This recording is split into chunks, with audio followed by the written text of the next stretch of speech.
Good morning, everyone. Welcome to the Early Edge. We are brought to you by BetMGM. Make it legendary. My name is Sia Nejad, otherwise known as the Counselor of Cash. I see Brandon McDonald in here, Will Likes, Rick Funcannon, Chris Kish, Dan Casey. Thanks for being in here. I see you, Jen, and Scotty Tuhati. I wanted to read that one out loud. Let's take a look at our recap screen, see if we were hot there. Well, on the right side of the screen, we were hot. On the left side, not so much. Me, Buckets, and Chip and Tom lose. But Mikey B, 1 for 2, plus the Pampers parlay. Mike McClure hits his play. Danny Brasco goes 3 for 5, and our SportsLine picks go 2-0. 7-8, not a good day, but certainly not a terrible day. We had a good week overall last week. Let's start things out hot today, this morning on a Monday, with a bit of a dream team here. Mike McClure, Larry Hartstein, and Mikey B. Mikey B, I'm going to start with you. You went 1 for 2 on Friday, which is, it's fine, but you hit the Pampers parlay at plus, I believe, 184. How you feeling today, buddy? I'm good. Yeah, our mission to diaper America is continuing. We've hit 2 of the last Pampers parlays, so hopefully we got that really thick, extra absorbent diapers in a lot of households. Mike McClure, we've got a lot of people talking golf already in the chat. Shane Lowry, a lot of people had him in one and done. I didn't. I wish I did, even though he completely blew it. There's some people talking about Nico Echeverria, how in our Splash Sports one and done, only one person had him. We've got so many tournaments. We've got, the World Tour's got a tournament. Liv's got a tournament. We've got the Puerto Rico Open, which is the alternate event. And of course, we have the API. This is a huge golf week. Huge golf week. And as we wrap up this huge golf week, it's essentially March Madness time at that point. We approach Selection Sunday, the conference tournaments. And then before you know it, MLB opening day and the Masters. So yes, a lot of great things in the next 40 days in the sports world. So fired up for it. But API tournament is one that I always enjoy. I think that it's a unique change from some of the golf we've seen so far early this season. And I know what your pick is coming later in the show, and I do fully endorse that one. Absolutely love it. I actually put some picks for the Puerto Rico Open in our SportsLine Discord as well, Larry, and I'll verbally shout those out as well, just for the audio listeners and the live viewers to hear. But Larry, there's a lot going on right now, sports-wise, SportsLine-wise. What are you excited about? Well, I'm excited about conference tournaments getting underway today. You have the Horizon, you have Cleveland State hosting IU Indy, in the bottom game, but it is the start of conference tournaments. And I just love the volume that you get with conference tournaments. You get so many games, even more than you get during March Madness. And guys, I can tell you, I am going to tick somebody off later in the show unintentionally, but I know it's going to happen.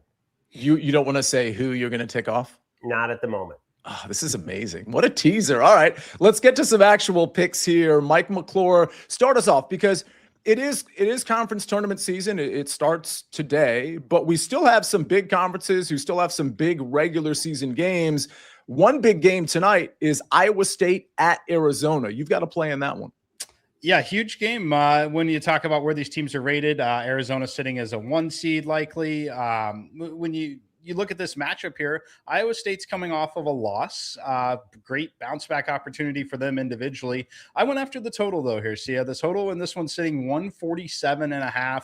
I have this number a little higher here. So my Sims made it 151. The SportsLine model makes it 153. So a little agreement there, not quite as high as the SportsLine model itself is, but still comfortably over this number 147.5. And to me, a lot of it comes down to how good these teams are offensively. While they do rate well defensively as well, there's no denying that they're good defensive teams. That usually happens to just good teams. Some of that is just a product of being so much better than the field and kind of beating up on those opponents. But when you get these two good, efficient offenses together, I like the points in this one. I think that we get some scoring, because when you look at Iowa State and Arizona, what they both have done pretty well is they get good shots, right? They come in and they're able to get shots at the rim, or they're able to take perimeter shots. They have an emphasis on shot quality. They do not settle for mid-range jumpers, low percentage shots.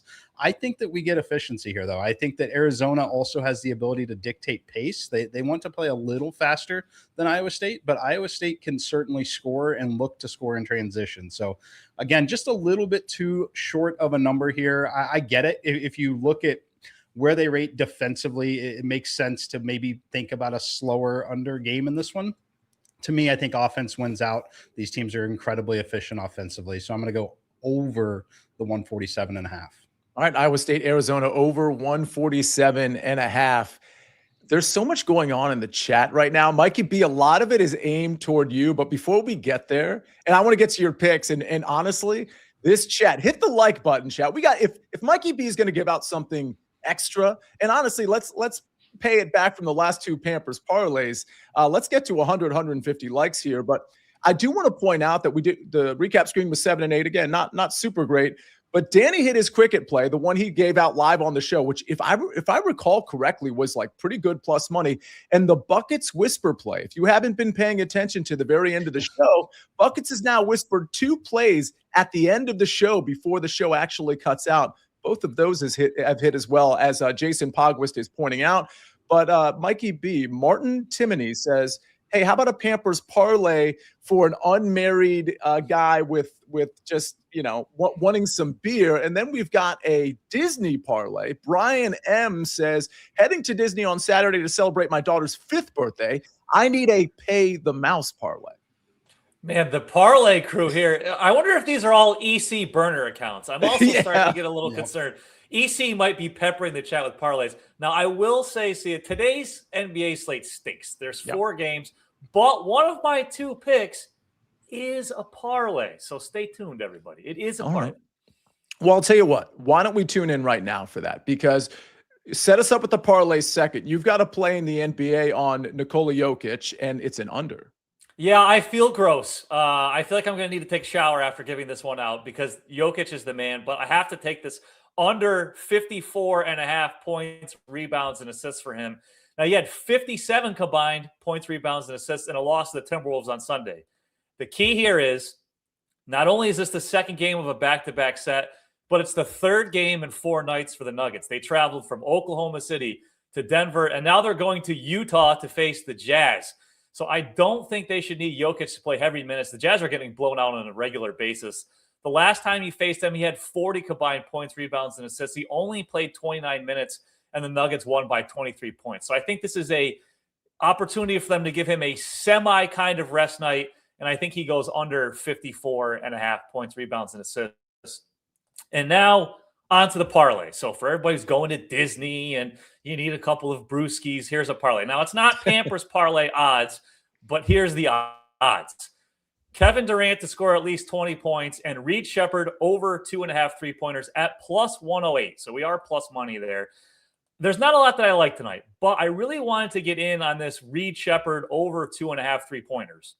The problem is there's so much juice on this everywhere. It's at least minus 167 or higher everywhere. But the reason why I like that, he's made at least 4 3-pointers in 6 of his last 8 games. He should play a lot here. Jabari Smith Jr. is out. He started the last game that Smith missed, so I think he's going to play 30 minutes. Last time he faced the Wizards, he went 5 from 8 from 3. So I really like that there. So to get the juice down, we're going to add Durant to score at least 20 points for this parlay. His actual line's 24.5 points, but I'm worried about that potential over because we could see a blowout. He has scored at least 20 points in 9 of his last 10 games. The one time he didn't, he just missed. He had 18. Despite the Rockets blowing out the Lizards the last time they played him, he had 23 points. So this is my favorite way to get it on the Reed Shepherd over 2.5 3-pointers. You add Durant 20-plus points, and you get plus 108. Katie Taylor says, the Disney parlay needs to be like plus 20,000 because of how expensive Disney is. Yeah, as a guy who just went on a Disney cruise, I can tell you that would need to be like a 6 or 7 leg parlay. I'm not going to go that far yet. Yeah, that's totally fair. Mike, there was a question on Arizona. And by the way, we have Brasco in the chat. He is pointing out that the live play he gave out on Friday was plus 140. Also went 3 for 5 in the UFC. So shout out to Danny Brasco. If you have any live cricket plays right now, Danny, make sure you put them in the chat. But Mike, team total, Arizona, there were some people asking about 77.5, 78.5. Yeah, certainly lean there. I do like the over in the game, obviously, at 147.5. I have it up to 151. So show slight edges on either side. My recommendation there for a lot of people, even if you don't want the full game total, whichever way you lean in the game, I would support a team total over, whether it's Iowa State at 69.5, Arizona at 77 or 78.5. I do think it takes 80 points to win this game from Arizona. Larry, what I love is that when we're doing the show, sometimes people will just like burst out with a smile or a laugh. And I always know it's because of something going on in the most amazing chat that YouTube has to offer. That's the Early Edge chat. Can you just tell me what happened over the last couple of minutes to make you smile like that? Yeah, somebody wanted to know if Buckets knew what Disney was. or Mickey Mouse. So I feel like that would be more his genre, though. I think he probably knows what that is. We'll have to, maybe Buckets will jump into the chat here. Sacramento State minus. Sorry to interrupt. Yeah. I think Buckets would be good in terms of a worker at Disney because he's always upbeat. He's always positive. That's the thing that strikes me when I'm down there is just everyone is just so nice, so friendly. You know, there's no grumpy service people there. So I think Buckets would fit in.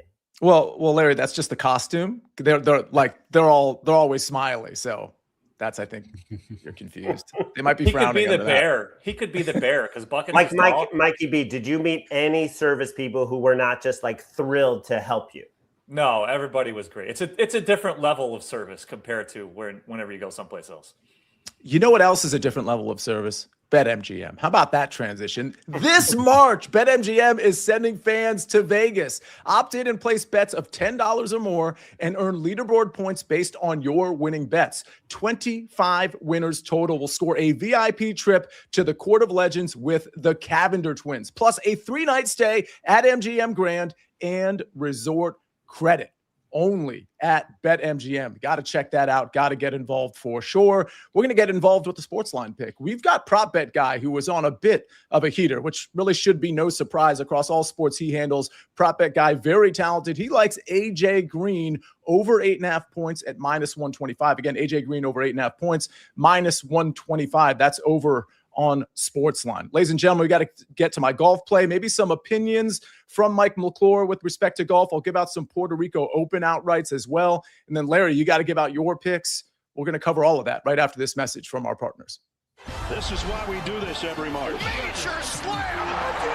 It is a basketball party. It's March! Expect the unexpected!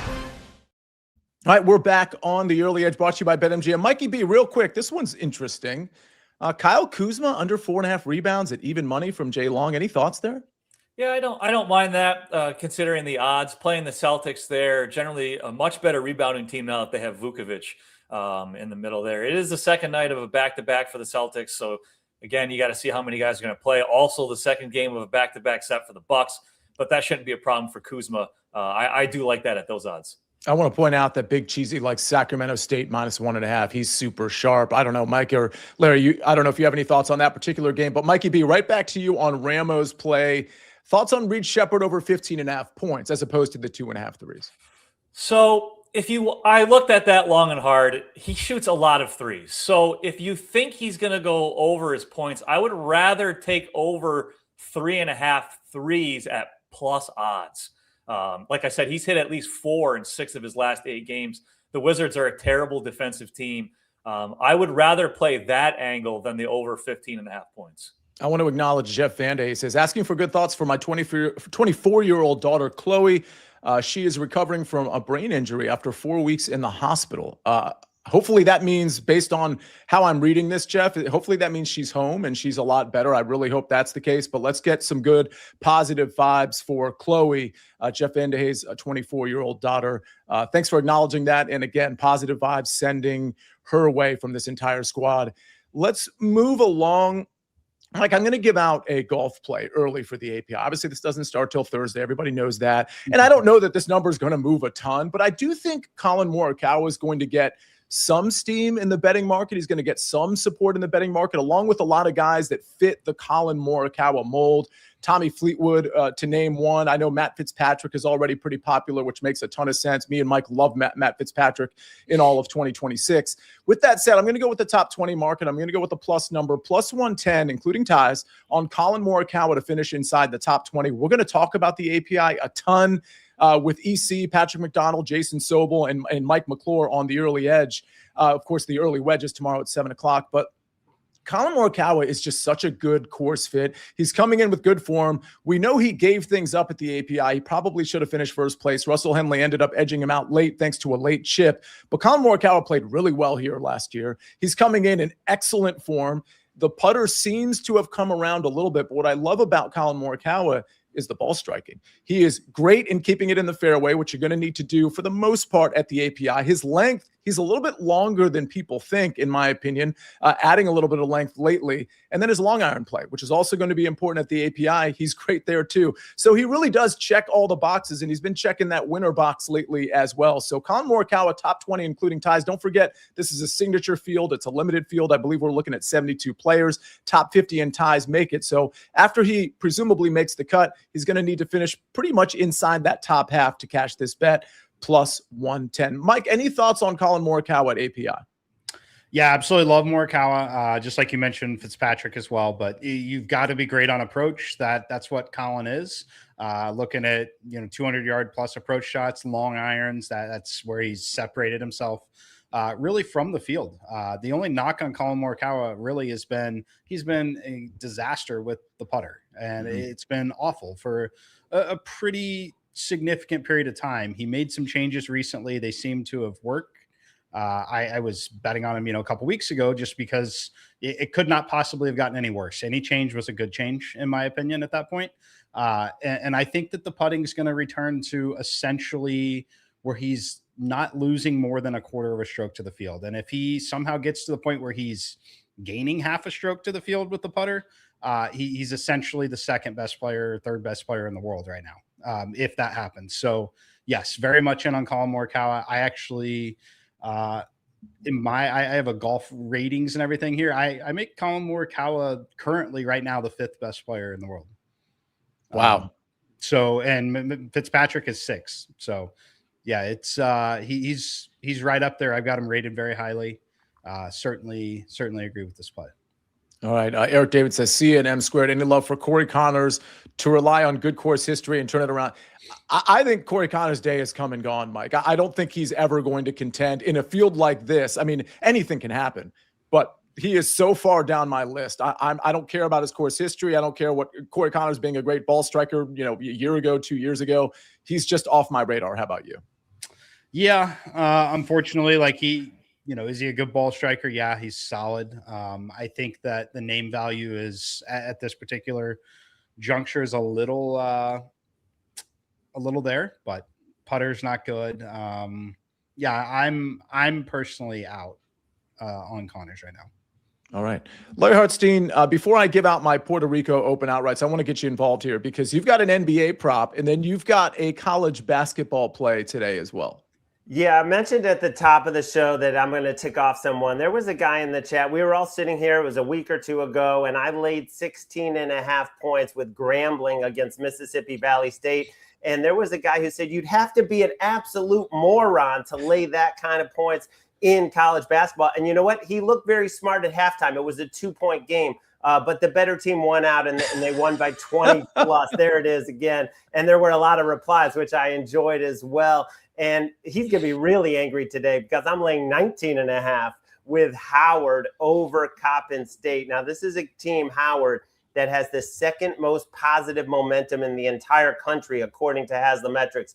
Not only have they covered 8 straight, not only have they won 7 of 8, with the only loss being a non-conference loss, they have won their last 4 games by 29 points per game. They are finally healthy. They have 2 big-time scorers that average over 17 a game. They each grab 7 rebounds. And talking about Bryce Harris and Cedric Taylor. And Coppin State gives up over 80 points per game, gives up 38% from deep. Those are the worst marks in the entire MEAC. Oh, yeah, it's the final home game for Howard.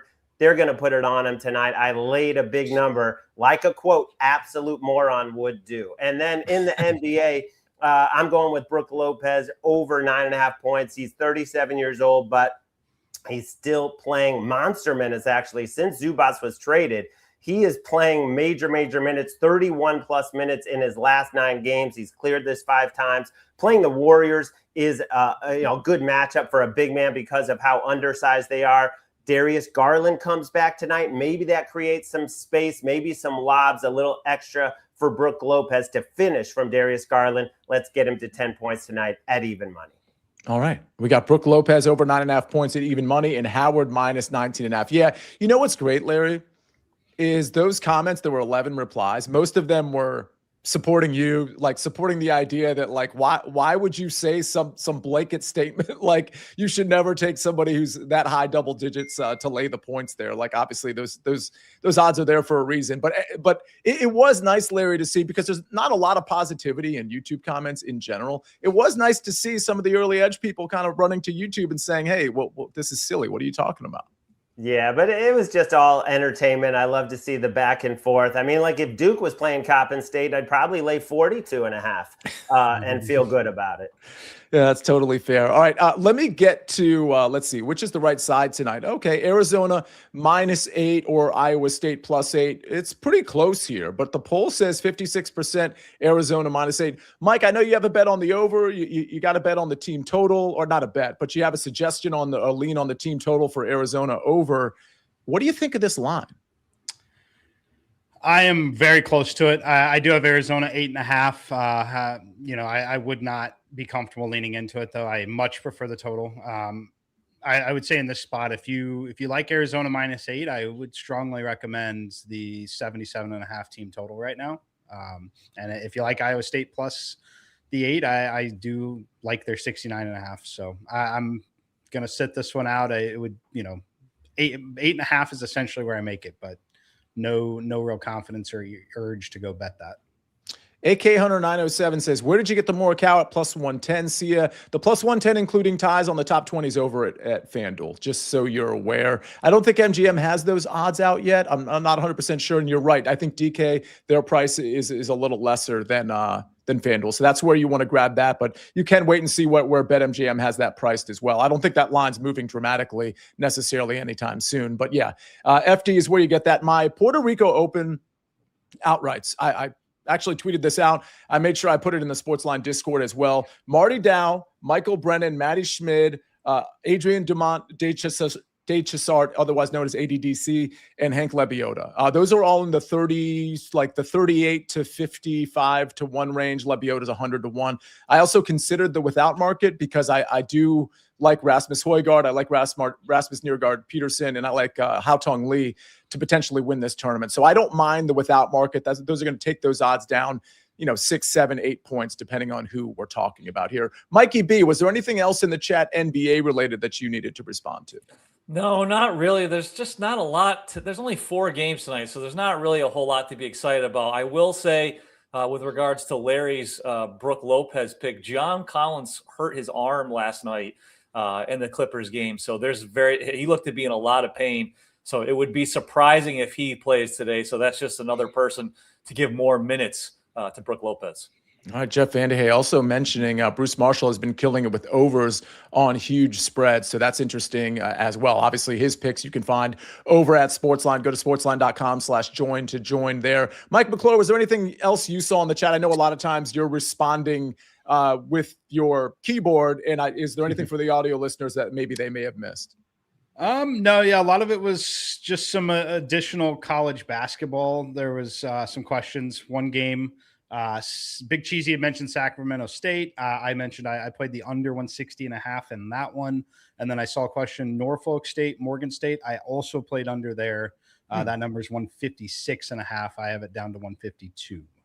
Oh, very interesting. And Larry, go ahead. Yeah, I mean, the other big game, Duke, NC State tonight. I don't think we touched on that too much. I mean, Duke is just destroying people, but that's a pretty big number to lay on the road when you have North Carolina on deck, the revenge spot against North Carolina. I'm not going to get in the way of Duke, but I'm not going to play on Duke because of that spot. Mike, before we get to the recap screen, any thoughts there? And how much, like, I don't know what your model weighs necessarily. Obviously, I don't know what your inputs are, but like when it comes to a spot play for NC State, the idea that North Carolina is on deck, that like, does that factor into your analysis or your model at all? Yes, definitely.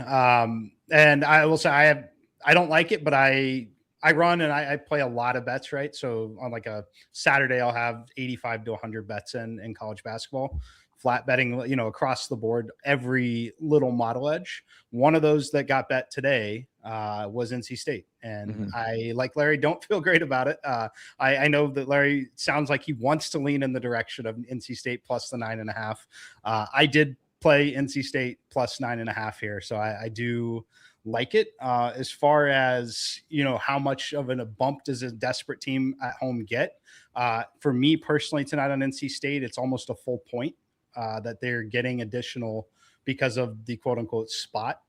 So yeah, I like the NC State side here, as gross as it feels, because Duke could play a tight competitive game or they could win by 30. And I think nobody would be surprised if Duke won this game by 30. All right. Love the analysis. Love the responses there. I think that'll do it. I think it's time to get to the recap screen for your Monday. Let's see. We've got Colin Morikawa. Again, this doesn't start till Thursday. Colin Morikawa, top 20, including ties at plus 110. Don't forget, I verbally gave out some Puerto Rico Open outrights as well. You can see those in the SportsLine Discord as well. Mike McClure, Iowa State, Arizona over 147.5 at minus 110. Then we go to Mikey B, Nikola Jokic under 54.5 points and rebounds and assists, PRA minus 119. Reed Shepherd over 2.5 threes plus Kevin Durant 20+ points is plus 108. They're at Washington today. Howard minus 19.5, minus 110 from Larry Hartstein. And Brooke Lopez over 9.5 points at even money. Again, both those from the Maestro. We've got a sports line pick courtesy of Prop Bet Guy. AJ Green over 8.5 points at minus 125. I think there was something about Hideki Matsuyama, whether I liked him this week. No, not a big fan of Hideki today. I got Josh Mullenix in the chat. He says, Colin at plus money to the top 20 is good stuff. Josh knows way more about golf than I do. And he produces our early wedge show as well. So make sure you tune in tomorrow at 7 o'clock to catch him. He also produces the college basketball show for CBS Sports as well. So good stuff for Josh being in here. Yeah, we're all on Colin Morikawa this week. I can't believe I just said that out loud. I've not been on Colin Morikawa for a long time, but I'm on him this week. Ladies and gentlemen, that's going to do it. Thank you, Mikey B. Thanks, Mike McClure, Larry Hartstein, and Ben on the 1s and 2s and 3s and 4s. We'll see you next time on The Early Edge. But for now, we rest our case.